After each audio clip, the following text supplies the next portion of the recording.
Hello, everyone. My name is Lee Tran, and I am the Director of Asia Pacific at Myriad USA. Welcome you all to our webinar today on the topic of navigating change, innovative and collaborative giving to Asia, which is part of our series of international giving series webinar. Just a very quick, a couple of housekeeping items as we see people trickling in.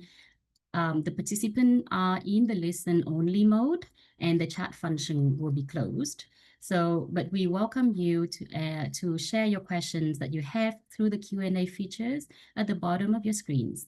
And we've allocated time for the Q&A at the end of the webinar to answer as many of the questions live as possible. But my colleagues will also be helping us to address some of the Q&A of the questions in the Q&A box. And if we're not able to get to all the questions, obviously, please feel free to follow up with us afterwards if you could put your name together with your questions. And finally, the recording will be sent to everyone who registered so that you can watch later on or share broadly with your friends and network. So I think we are 2 minutes into the webinar, and I don't want to waste my time. So let's just have it start. Now, just a quick word on Myriad USA for those who are not yet familiar with us. We are a public charity headquartered in New York, and we provide US donors, whether you are individuals, corporations, family foundations, as well as advisors to the philanthropists, with a suite of services to support their international grant making to anywhere in the world. And we also partner with international NGOs to offer them a solution to receive tax-deductible funding from the US through our American Friends Fund solution. Just to give you a little bit of a sense of scale, in 2024, we facilitated 169 million US dollars to across 90 countries in the world, and we're looking forward to continuing this growth in 2025 and beyond. So let us get into the topic of today's discussion, which will focus on innovation and collaboration for giving to and for Asia, right? In this ever-changing world today. You know, I've been in Singapore for the last 10 decades and just recently moved to the US. And I noticed there is a far few conversations around philanthropy in and to Asia at the many large convening in the US. Where I don't know whether it's due to the distance, which Asia is literally half the world away from the US, or due to the lack of understanding of the largest continent, both in terms of geography and population, or whether its scale and complexity is just pure intimidating. But I do feel there is this disconnection between the buzz and the speed of development and the conversations there in Singapore and across Asia, and the absence of it in the US. And so with this webinar, we really hope to bring this buzz to you all and to share with you a glimpse of what's happening there and the kind of conversations that are talked about and how you could all be part of that momentum. So just to set a little context for the conversation. Now, as all of us know, Asia as a continent has the largest population in the world. We are close to 60% of the global population that compound to more than 4 billion people. And we also have the largest number of billionaires in the world by 2024. And the region contributes to roughly 60% of the global GDP in 2024. But on the other hand, it also has some of the widest wealth gaps in the world. For example, in India, the top 1% owns 40% of the total wealth. Now, the region is also the most vulnerable to climate change, from rising seas to floods to extreme heat and cyclones, which result in food insecurity and water insecurity, right? We already see the disruption of AI and digital disruption, which leads to inequality and labor displacement, particularly in countries with large young workforces in low-skilled labor like India, Vietnam, Bangladesh. There is also rising political tension among neighboring countries. So caught in all of these crises and challenges are Asia's most vulnerable communities. Many of these are in South Asia and Southeast Asia. So I believe there are many myths to be unpacked about this region. People think it's too risky to fund Asia because of restrictive government control in civil society and tightening regulations in many places, right? But many people also think it might be unnecessary because there's already so much wealth in the region. Now, I think the scale of the issues and opportunities to support the region is largely misunderstood. Asia has a unique combination of scale, both in terms of issues, in terms of people, geography, population, and the potential to offer global communities endless opportunities for collaboration and shape the future prosperity, not only for Asia, but also for the world. And so I'm really thrilled today to have our esteemed speakers to join the conversation and to discuss how philanthropic resources can effectively mobilize across the borders to support what Asia needs and to amplify what Asia itself is ready to deliver. So without further ado, let me invite our speakers to the conversation. We have today Sumitra Pasupati. Now, Sumitra is a social innovator, ecosystem builder, and system change leader. She has many records and titles on her resume, and I would love for Sumi to share more with us about what she does. But just very briefly, she's the founder of KI Kai, a philanthropy advisory and co-founder of Partner of Philanthropy Dialogues, a global majority lead action and learning platform that advances inclusive, equitable systems transformation for climate and planetary well-being. Is a mouthful. So Sumi, you're going to talk more about that, but she is also on the board of many and advises many nonprofits in Singapore and in Asia. We also have today with us Kenichi Nozaki. Kenichi is the principal on the portfolio team at Mulago, which is a family foundation based in San Francisco.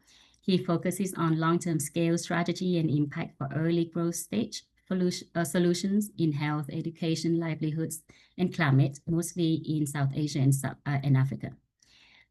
Kenichi is born in Japan and raised in the US. So the tie to the region is very strong. And he started his career as in education before moving to advise many nonprofits and philanthropies across the arts, climate, and education. Last but not least, we have Pradeep Nair. Pradeep is the former regional head for the Ford Foundation in South Asia. And Pradeep is also on the board of Myriad USA. Pradeep brings over 25 years of experience in management consulting, strategy, and operations, and in the social sector. Now, Pradeep is based in Silicon Valley, and he began his career in managing technology projects, as well as advising investments for many foundations. So we're extremely happy and excited to have this broad and diverse background and expertise on the conversation today with us. Let us start with you, Sumi.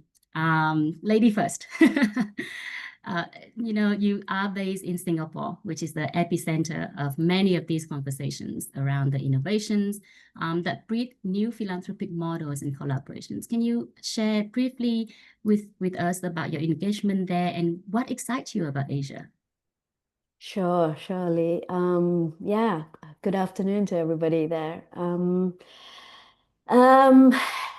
Look, I think what you didn't mention, Lee, in the introduction is that I'm actually an engineer by training, right?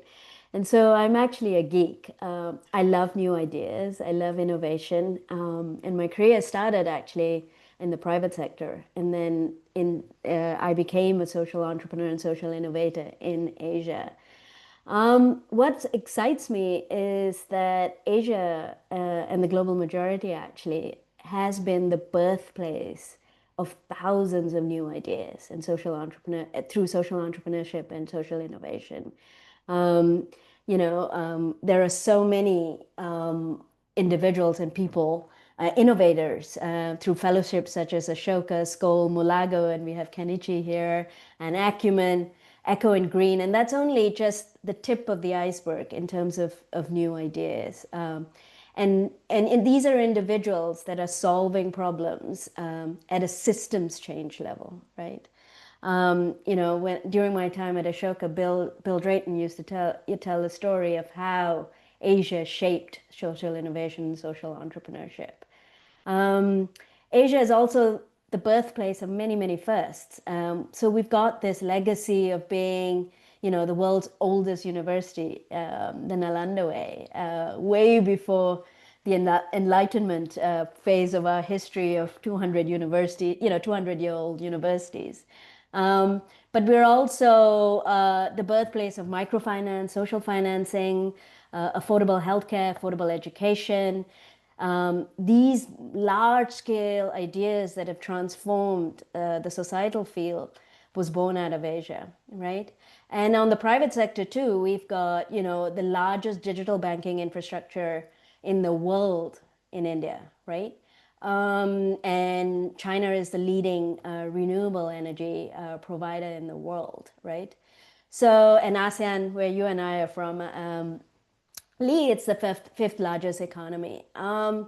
So this is a really exciting time when all those factors are coming together. And when we think about, the compounding crisis, particularly around democracy and issues related to that, Asia is also the birthplace of the civil rights movement in many ways, the nonviolence movement in India, the Satyagraha movement, that really created this cascading effect of the independence movement for countries that were under colonial powers.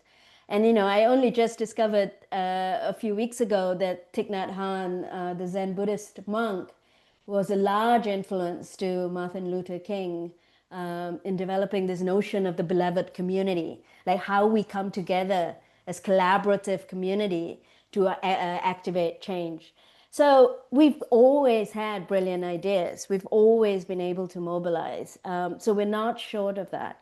Then the question on the other side is, how do you resource and enable? And I think there's where, while we have a long history of philanthropy in giving to our local villages and education and fields like that, the real opportunity is then to create these deeper investments into people and communities and pathways so that everybody flourishes, right? Indonesia is the fourth largest giving, for the fourth year running, is the largest giving nation in the world, which often surprises many people. And just to say that recently, so if you want to talk about what I think the most exciting uptick has been in the last 5 years, is perhaps we're now seeing more people, more organizations, individuals, networks operating in the philanthropic support ecosystem.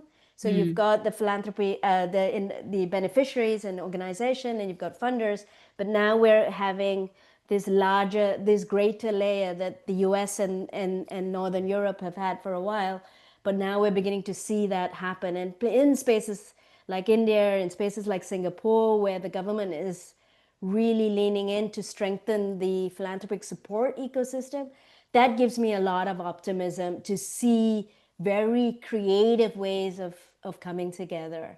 So yeah, so just to round up to say that I think we are entering, what got us here will not get us there. And I'm really looking forward to discussing a little bit more in this world of increasing complexity and challenges. How can we tap into this vast depth of innovation, ideas, and solutions? No, that's great. Thank you. I think you touched on this point, which I love, is it is to Asia for the world, right? As we can really see, that's a very clear connection between Asia and the rest of us sitting here in the US and the larger world. Kenichi, please share your thoughts. What excites you about Asia? I mean, your work has been for a very long time, and Mulago has a very unique way of approaching your funding.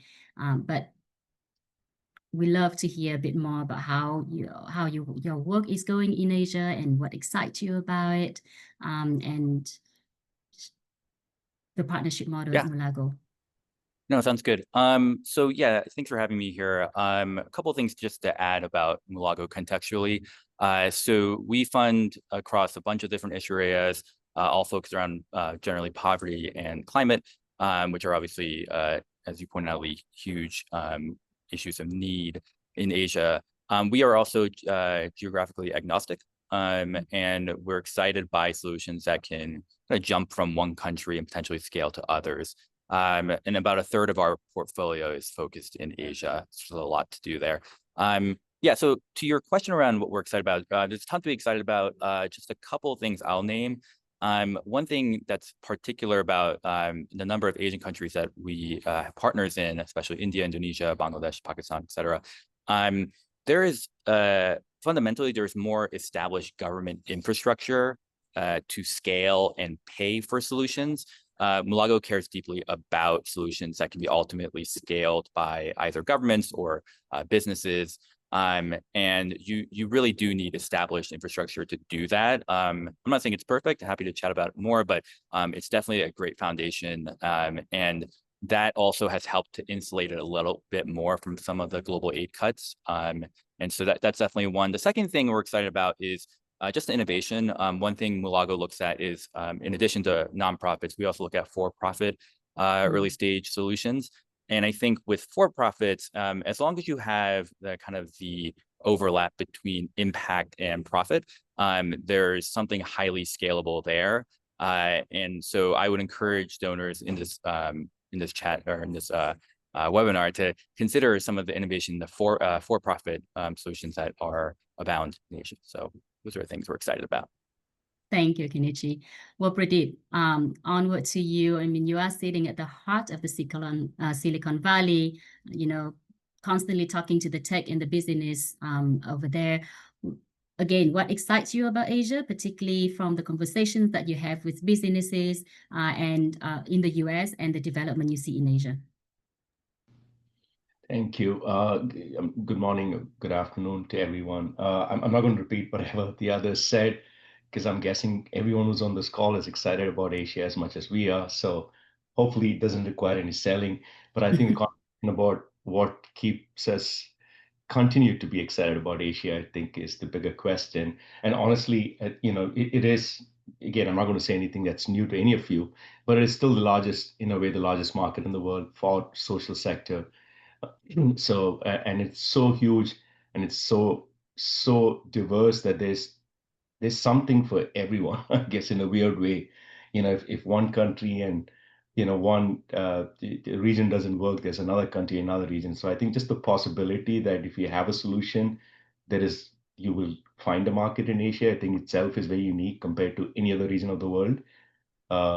Is just that there's always a market, there's always a region that wants to try something out. So that's one. And this goes for technology, this goes for you know, the finance solutions, whatever it is.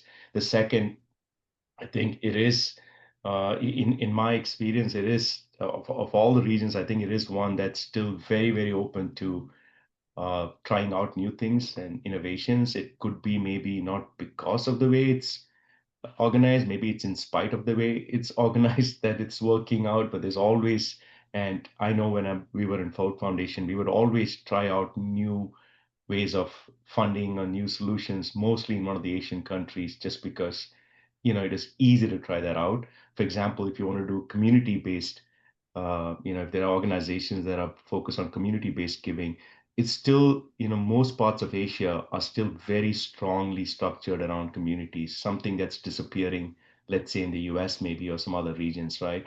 So if you are someone who wants to try out something that's community-based or grassroots led, then there's still a market there to try it out. And third, I think Kenichi touched upon this, is that in spite of, I think, the governments, and we all know about, you know, the challenges in each of these countries with some of the law and the regulations.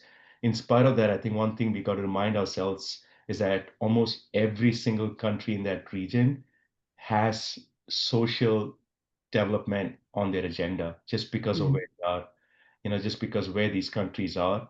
Almost every country, not every. So I think it gives a very interesting opportunity for most of us to try to figure out, do we work with the government, besides the government, against the government, whatever it is. But the fact that the government has a lot of things that we are focused on also on their agenda, I think makes it very interesting. Thanks, Pradeep, for that. Actually, that's the great segue into what I love to dig more into with Kenichi. Mulago Foundation has been a very strong advocate for including the governments in social solutions. And Pradeep, you and Sumi, you all mentioned this, right? I think what I'm hearing is Asia, besides the scale, there is the very strong role of the government. And so, Kevin Starr, the CEO of Mulago, wrote in his piece about the Big 8 is over, where he argued that the government needs to be seen not only a doer at scale, but also a funder at scale. And so, Kenichi, I'd love to hear a bit more about how your work in partnership model in Mulago, how do you incorporate the work and how do you perceive working with government, especially in Asia, and address the scale of needs and opportunities there from that perspective? Yeah, happy to share some thoughts on this. So yeah, we work with entrepreneurs pretty early on about how to think about scale, and it's never too late. It could be too late, but it's great to start thinking about scale much earlier on. And we have very simple frameworks around this. The first one is around, is it simple enough for governments to implement your model, right? And that means if you have something quite complicated that you're doing yourself, if you expect someone, whether it's government or someone else, to copy you, you better make sure that's as simple and easy as possible to do. The second framework is around cheap enough, which is to your question around who's going to pay for it. In order to figure out if governments can pay for it, you have to figure out if what would be the cost to a government to implement your model. So your model might be paid for by philanthropy. It might be priced at a higher price point. But you have to work with governments to figure out, okay, from their budgets, they can afford this. Or actually, because of existing infrastructure, let's say they have a workforce, they already have teachers on their workforce, nurses, et cetera, then that is already a cost that governments are paying for. So marginal cost would actually be quite cheaper. And so these are like examples of, those are the frameworks. And we have particularly good examples from like Nura Health, being able to do this across India, Indonesia, Bangladesh. Digital Green, which does digital advisory for smallholder farmers, has done this fantastically with India's agricultural extension program, both in India and a bunch of other countries. But you really do have to make sure you're thinking about this early, because if you don't price things for governments, then it's much harder to drive your costs down later on. So those are the things I would encourage both funders and also early stage entrepreneurs to really think about.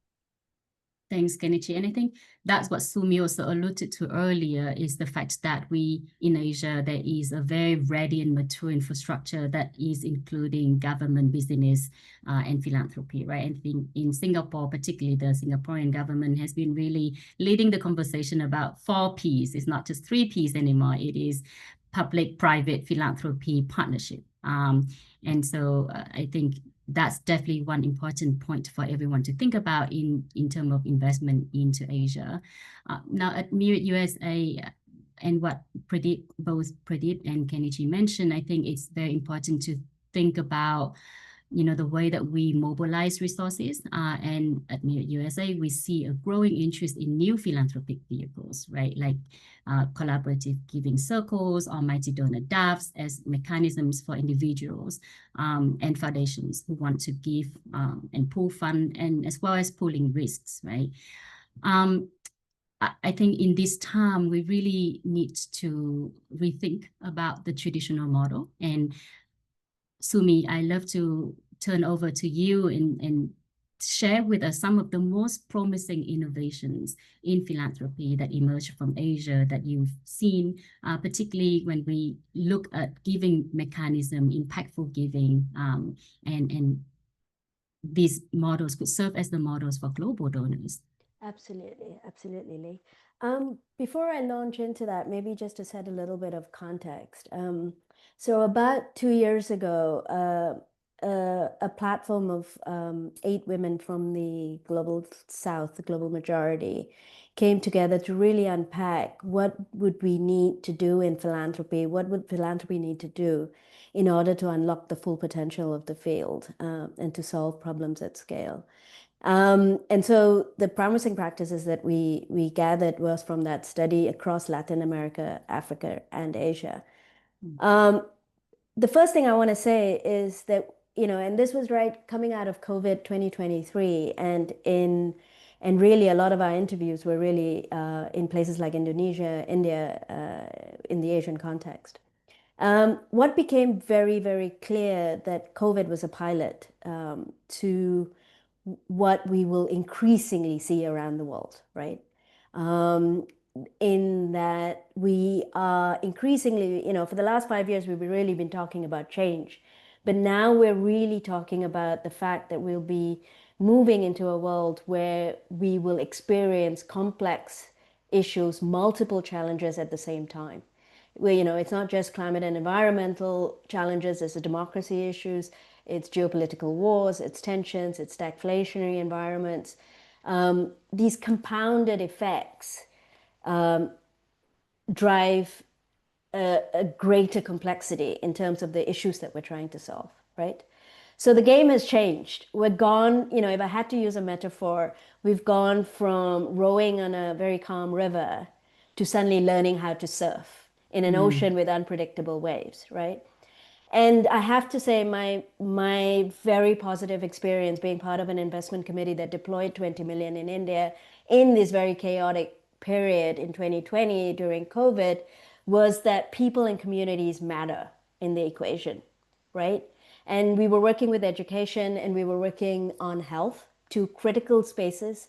And as we know from the time in COVID, the learning losses during that period in the whole region, was set back to the tune of 3 to 4 years. In fact, many governments in the global majority, including the global north around the world, were at loss in terms of how to move forward, right?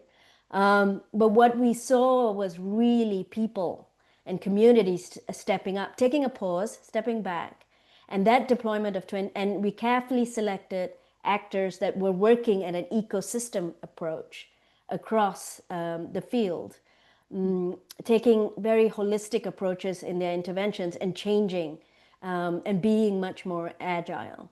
So the investments we made in Asia, for example, the $20 million impacted 80 million lives in the space of 3 years, right?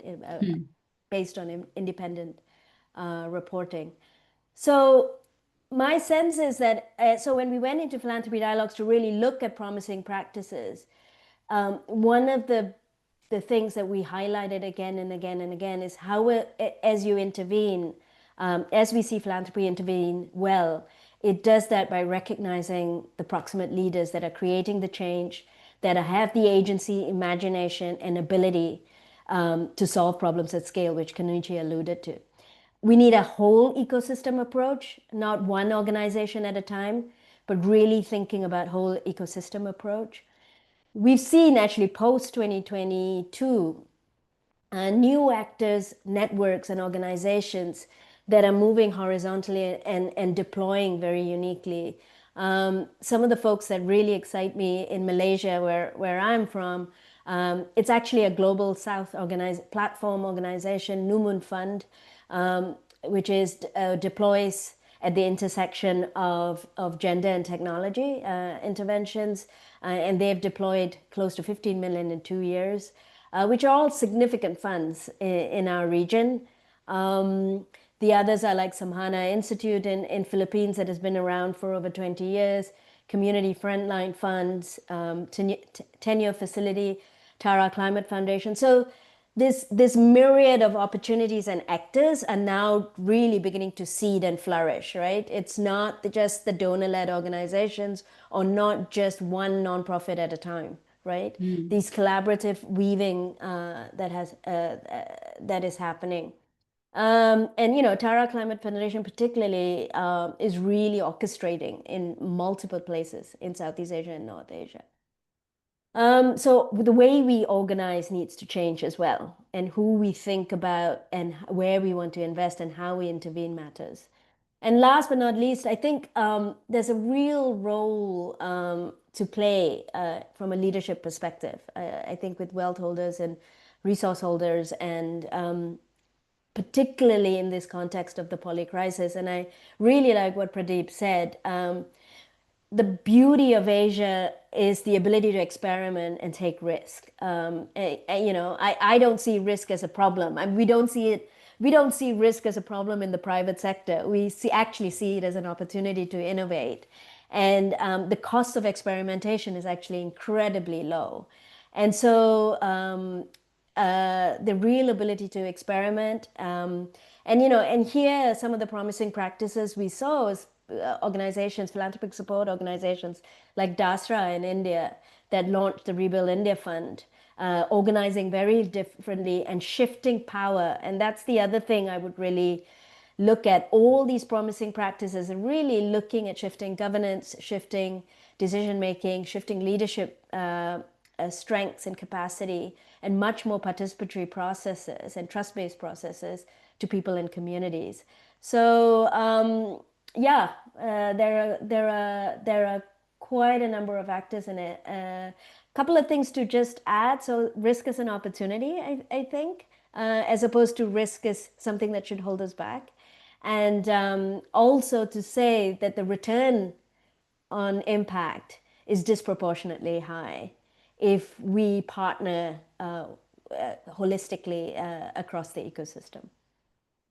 Wow, that's wonderful. I think you really touch on some really fundamental kind of shifting mindset there, which I really think is not unique, but definitely really strongly to be highlighted in Asia, right? Like we're talking about collaboration a lot of the time. The conversations that I have been in the US, where in a room of donors, we tend to think of collaborating with our peer donors only, sitting in that little room. Now, I think there is that opportunities to collaborate across the border with the donors, with the government, with the communities in Asia who are already doing so much. And I love that idea about Asia is the breeding ground for not only experiments, but also for scale. And these are the things that all of you have touched on. And also thinking of the system approach, the ecosystem approach horizontally. It is not just collaboration among the funders. There are so much collaborations about the implementers, and also many of us here, I would say most of us here on this call many of us are in the intermediary space. And so I also see that opportunity for us as part of the ecosystem to collaborate together. And as you did mention about the way that we mobilizing capital, right? And Pradeep, I love to get your thoughts on also what are the other ways that you see as maybe not new, but very creative ways of mobilizing capital, particularly when we talk about investment models for social goods, right? I think that's what Kenichi and Sumi, we both talk about this, the line between business and government and social sector in Asia many times are very blurred. And so I love to hear from you, Pradeep, what your insights on that. Sure.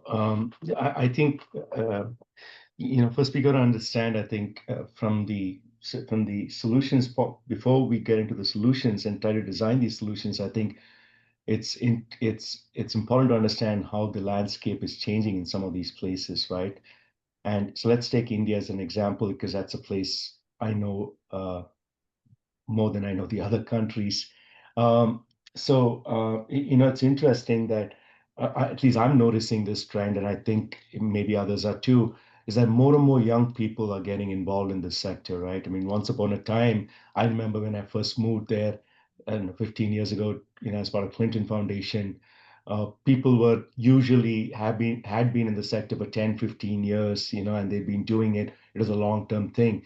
But the trend I'm seeing now is a lot of, and if you go to any of these philanthropy, AVPN, or any of these sessions, you notice more and more young people are getting into this, not just as, part of an organization, but because they have a compelling idea or a solution to it. So I think that's very interesting to see that. And what that also brings is this very strong optimism, right? That we can solve this problem sooner rather than later. I think the approach that the younger people bring is, first of all, they're all hustlers, right? And I love that, because that, which is something that usually the private sector has, and this sector hasn't. It's incredible to see that, right? So they're all hustling, they're all young, they bring with them technology and innovative solutions, which are, again, I think, much needed in this sector. And there's this blur that's happening between private and nonprofit sectors because of all of this, right? In how you approach and implement, as well as like how do you attract capital. And it's interesting because I've always been of the opinion that this, this divide, if you may, between the private and the nonprofit, and I might be wrong here, but is a Western invention, right? Because even nonprofit itself is, if you think about it, it's just the legal definition of the entity and nothing else, right? It's just that's why you call it a nonprofit. I think it's a very Western way of looking at things. And I'm liking it, like how, for example, if you look at India or Indonesia, that's not how they're approaching the problem. They're approaching the problem saying we need to fix education. So they might be private sector organizations doing it. They might be it doesn't really matter. They're just saying, people saying, hey, how do we fix education? And I love that. And for that, what that means is you're attracting capital that can be anything. The blended capital, this is where it, plays a big role, because they're not looking at capital coming in saying, this is for the nonprofit, this is for that. They're looking at it from, it's risky at this point, so we need capital that has a little bit more appetite for taking higher risks. That capital might be PRI, it might be MRI, it can be impact or whatever. Then it moves to the next phase where it's like, okay, now it's a solution that has a visible, whatever you want to call it, revenue or whatever, and then there's another capital that comes in. And I think and that's what I'm seeing there. And for me, so sitting here, as I'm involved in a lot of these kind of designing capital, the roles, that's the way I think about it, right? Not nonprofit, not for profit, saying in education, if you look at education as an ecosystem, what do we need to do to solve, and what are all the big, the buckets? And for each of these, to Sumitra's point, breaking it down to, in this particular, let's say public sector, the public schools or whatever, it's a very high risk, capital that's needed. And so then we kind of orchestrate an MRI or PRI or impact or whatever it is, family office or something. And then we move on the next phase and we kind of bring, another source of capital that has less risk appetite, but is perfectly suited for that.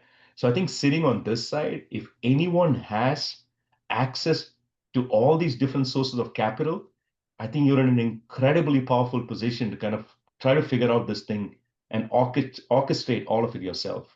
Again, I mean, I see the messages coming through, so I'm going to pause there. Yeah, no, that's really wonderfully said. I think for Myriad USA, we are in the business of risk mitigation with our compliances, with our due diligence on our NGO partners, our charity partners, right? But I love that idea and that call for shifting the mindset about risk and thinking of it as opportunities as well.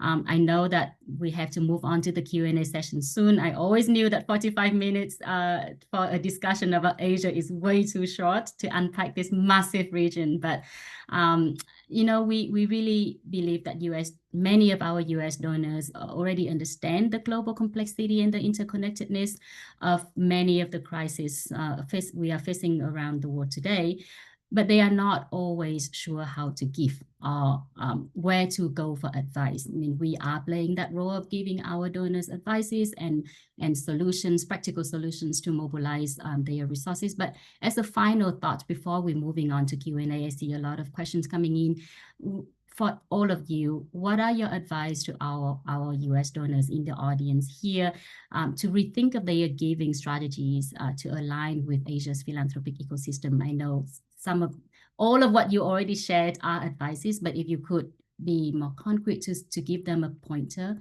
what would be your advice if people want to rethink to amplify impact? I can start maybe to get us Sure. going. Please do.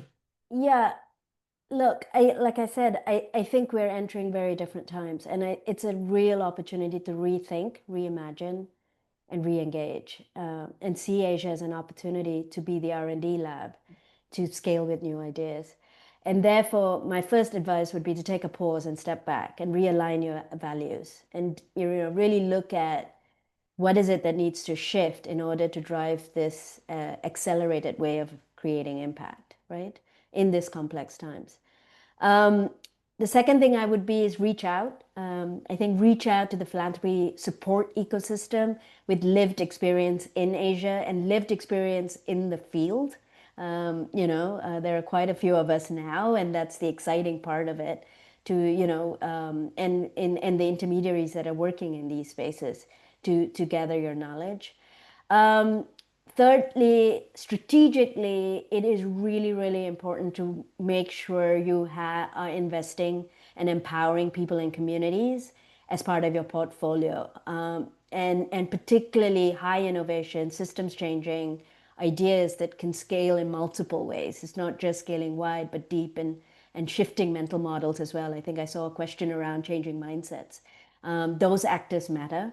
The shocking thing about it is that social justice issues, we just got the report around wealth inequality today, right? That we are seeing that increase even more in the world than ever before.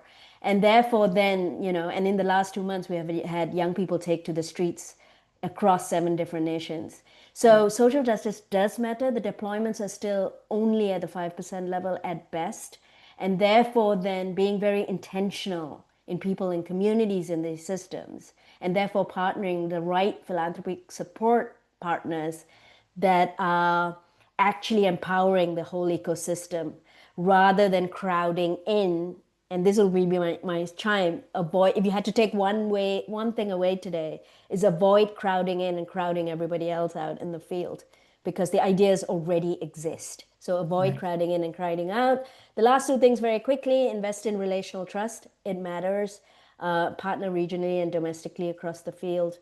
And as I said, fiscal sponsors and intermediaries can play this very unique role of horizontal collaborations. You don't have to do everything anymore. That's the good news here. Thank you, Sumi. That's great. Kenichi, can we have your final thoughts before we move on Q&A? I just have one thing, Lee. And at the end of the day, like however you fund, however you de-risk, where you fund, it's really about impact. And when we talk about impact at Mulago, it's about how the lives of the poor are consequentially getting better. And so I implore the funders on this call to really interrogate like where they have a high leverage role with their capital, this kind of risk-free capital, in truly scaling impact. So really meaningfully changing the lives of the poor. That's it. Thank you. Pradeep. Yeah, I want to keep it very brief. I think just ask for help. I mean, that's all, like if you're stuck somewhere, if you don't know what to do, if you have questions, ask for help, because as large as Asia is, I think we have the best social network in the world.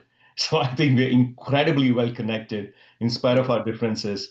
I think there's always someone who's done it before or who's trying to do it. So I think ask like this. I guarantee you there's people anyone who's trying to figure out something, someone's already done it or someone's already doing it.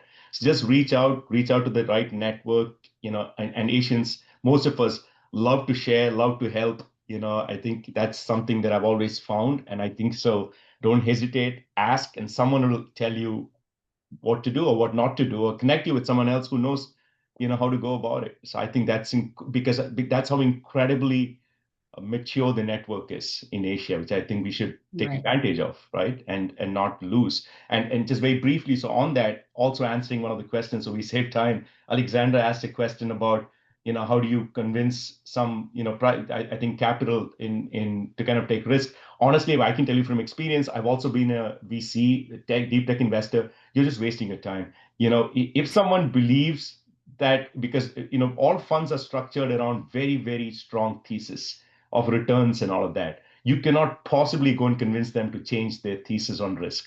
So you're wasting your time if you're saying, how can I, change a fund that has X amount as the IRR and returns? If that's what it is, you're never going to be able to change it. So I think you got to focus on another fund, and there's always another fund out there whose focus will just be on risk, whose focus will be on impact, whose focus.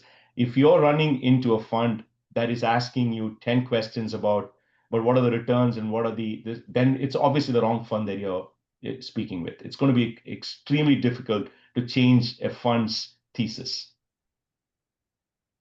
Thank you for that final words. Well, I love to just echo that point about asking and seeking information from your network. I mean, as Sumi mentioned, we all working in an ecosystem. The ecosystem in Asia is very mature. There is an ecosystem in the US, and at Myriad USA, we really playing that role of preaching between the two ecosystems, right? We are working directly with our US donors, but we also work with directly and specifically with many of our partners in Asia. And I'm speaking for Asia because this is the focus of this call, but it is largely the DNA of Myriad USA is we work with our local partners, whether they are our direct NGO partners on the ground or they are the partners that are plugged in key players in the ecosystem, like everyone on the call here. So definitely, I cannot emphasize more that point about reaching out to the ecosystem, to your network there.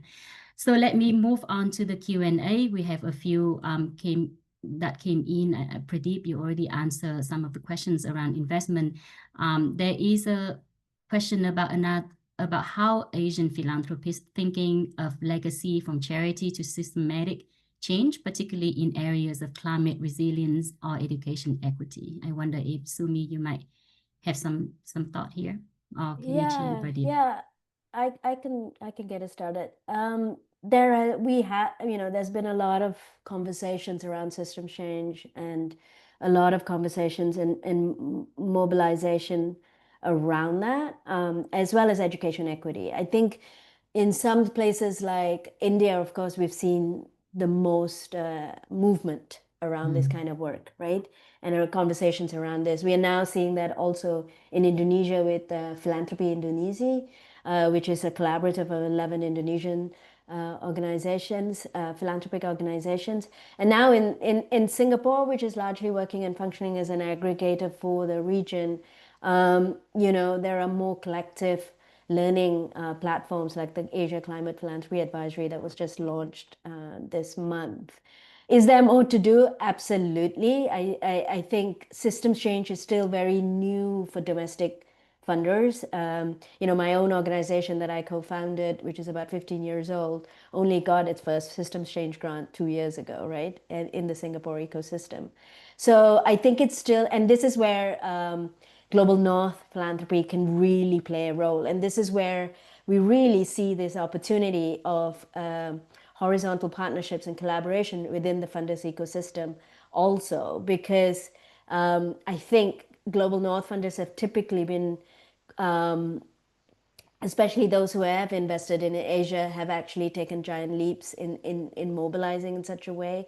So your presence in the region can unlock a lot more. And I think there's a multiplier effect to bring others along in the work with domestic philanthropy. I mean, that's one thing we did not talk about, is also that greater horizontal relationship with domestic philanthropy. And this is one of those areas. The other area is also to do more trust-based philanthropy, and also to do more overhead, unrestricted funding and flexible funding into organizations. Thank you.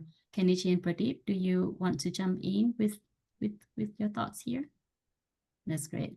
I think we have another question about scale here about philanthropic giving as the catalyst to scale, and it pays for the blueprint for success, allowing governments to try out novel solutions that they may be too conservative to try in the absence of US aid and ODI funding. How do you see more Asia-focused, like ADB and Asian Infrastructure Investment Bank come in, if at all? And I would probably, I think, Sumi, you mentioned a bit about Asian philanthropists as well. So if we think of it largely from that perspective, I'm curious, what's your response here?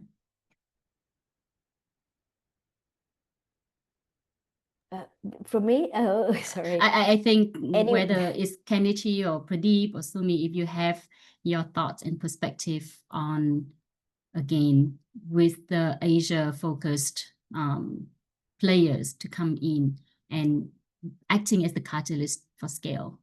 I mean, many of you already come on this point before, but I'm curious, Kenichi, if you have further thoughts on this. Yeah, no, happy to share some quick thoughts. I don't have particular expertise around this, but I do believe that kind of our position on this is that those banks and other kind of financing mechanisms have a huge role to play. They have, in many ways, already funded a lot of kind of infrastructure, especially around like health, education, et cetera. So I think I was kind of alluding to this earlier. There have been aid cuts in other regions more significantly, but I do think that with Asia is definitely a bit more insulated from those cuts, and that I'm pretty excited for these institutions to play a role. I do think that it's not, I'm saying that, and I'm not saying it's an easy thing to just do magically overnight. So it is one of those things that entrepreneurs and philanthropists have to really think about pretty early on, in making sure that the models that they're building are going to be like, again, like priced for those types of innovations and things like that.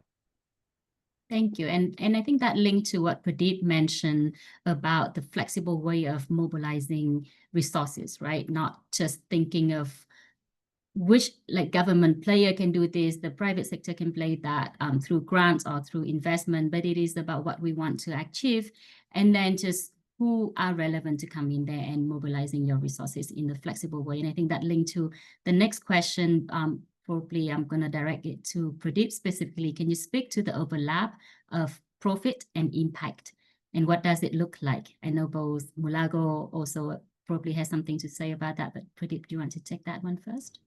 Yeah, it's a very broad question, so I don't know. It is very broad, yeah. I mean, they're two different things, right? Hopefully, every single organization in the world is having an impact. I think everyone has an impact. I think you always start backwards and say every single organization is in existence because of impact. And the profit, honestly, for an organization to be sustainable, if they're profitable, they keep on being sustainable and they can keep doing that impact. I think that's the way I look at it. I know it's oversimplifying things. And again, going back to my earlier point, I think we get caught up in all these words and terminologies and definitions, and sometimes we trip ourselves up in that. I think, again, as a donor, and if this question was by a donor, asking yourself, what's the sector that you're really interested in? Or maybe it's on a sector, maybe it's a region, maybe it's a horizontal or whatever, and then working backwards from that and saying for that particular issue, whether it's, I don't know, climate change or, food security or something, then thinking and so for me, that would be the impact, right? If you're a donor, saying that's what you want to help with, and, that you can decide however you want to measure success, it's up to you. But then working backwards and saying, so what needs to be done to get there, right? And then that is most probably that's enabling an ecosystem. And in an ecosystem, you have obviously implementing organizations. And how do you help those implementing organizations? How do you help that ecosystem? That's the way that I would go about structuring it. So starting with the change you want to see, in this case, the impact, and then working backwards and saying, all the different organizations and the ecosystem that needs to be built to help in that impact. And what's the role that you as a donor, you as an aggregator, you as a consulting firm, you as an implementer can play within that ecosystem. Thank you, Pradeep. I think we have time to take the last one Lee, more question. Can I add a quick thought on that one? Yes, please go ahead. Yeah, because I do think it's tricky. Oftentimes if you look at early stage solutions, it's hard to tell if something is going to make a ton of money or make a ton of impact. And then finding the overlap is even harder. So you'd have to think about, like, the way we look at it is, let's say you take Farmers for Forest, which is a company based in India around carbon finance agroforestry. You have to believe from early monitoring that both farmers can make more money, and that like the company Farmers for Forest can also make money. So there's kind of wins all around, while also having kind of the carbon impact too. Those wins, like kind of a triple win like that, is often very difficult to tell early on. Thus, you do really need to kind of interrogate a little bit of the early monitoring data. That's a great practical advice there. And maybe just only to add, I think knowing Farmers for the Forest, Kenichi is being very shy and not sharing fully his USP. So you got to get him into your team. is the internal intelligence and DNA to really go back to what Pradeep said earlier on. We can't use business model MBA thinking into when we think about profit and impact. We need to revisit what resourcing looks like, what livelihoods looks like, right? It's the language of livelihoods versus the language of income. And dignity looks like. And within that, as he picks something like farmers and forests, where he understands the DNA of their leaders and the teams involved, as alongside the model in the intrinsic motivation to create something that's truly different, that is collective and creates a win-win. I mean, the region is also the birthplace of cooperatives, right? Which is this horizontal structure of sharing profits and deploying it back into the field. So I think you're going to have to go beyond, the unlearning needs to happen, the connection to the ground needs to happen, and then the allies, as Pradeep alluded earlier on, in the philanthropic superstructure amongst us who have networks that can help navigate that field. Wonderful. Thank you so much. Now we can take up one last question, and this is most likely for Kenichi. I know we haven't talked about Japan. Obviously, it is the high income country, so usually not being talked about, but there's a question about which it feels like is a different context than many other countries in the region, right? Do all these points apply similarly there, or different opportunities and challenges? If you can take it in 1 minute.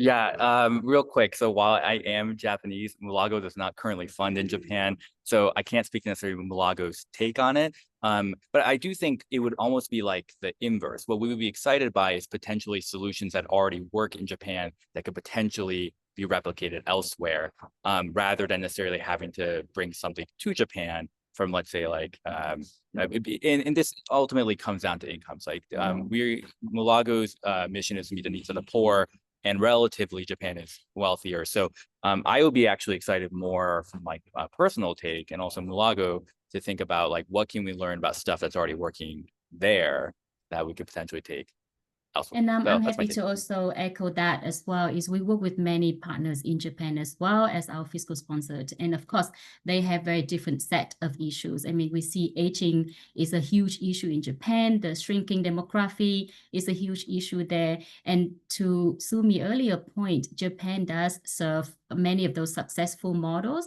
serve as the model for the region, right? We see the collaboration between Singapore and Japan and China to deal with the aging population. And disaster relief is a huge issue in Japan. Despite being very high income, they constantly being devastated by disasters. And then we see the global community comes together to support during that time. So yes, it is different approaches there, but and Japan play a slightly different role in the whole ecosystem, but there is a lot of opportunities as well if you are looking at investment and supporting things that happen in Japan. Well, I think we are at the last minute of the webinar. We can go on with these panels for, I had an individual conversation with them all the time, and we never run out of topic to talk about. But I think just to bring it home from the webinar, from what everyone has been sharing, is really highlighting for Asia is the scale, right? We have the scale of people, of the landmass, of the issues, of the wealth and potential. We have the momentum that is palatable in terms of energy of the whole ecosystem. You have players like the government, businesses, local leaders, domestic funders, everyone are working together for the well-being of the region and of the global community itself. And we are encouraging everyone to shift your mindset in terms of opportunity mindset, in terms of risk taking and turning it into opportunities as well, not crowding in to crowd out the real actors, but actually mobilizing more resources to grow the whole pie, right? And so we at Myriad USA are in the place as an intermediary to help facilitate that bridge between the funders here in the US and the local partners. We are supporting, fiscally sponsoring 1,500 plus organizations all around the world, more than 500 of them in Asia Pacific. And so we're really encouraging any of you who are interested in either starting your journey in Asia or rethinking about your giving next year and beyond, to consider how we can be helpful to make that meaningful connection for you with our partners, with our esteemed panelists. So thank you all for joining us today. I will let everyone go with your day, but thank you so much to our panelists, Sumi, Kenichi, and Pradeep. And we would appreciate it if you could take a moment to fill out the post-webinar survey that will pop up once we end the call. And if there's any other interesting topic that you would like to hear more about, please give your suggestion. So follow us on LinkedIn for further webinar information, and we love to see you again. Thank you, everyone.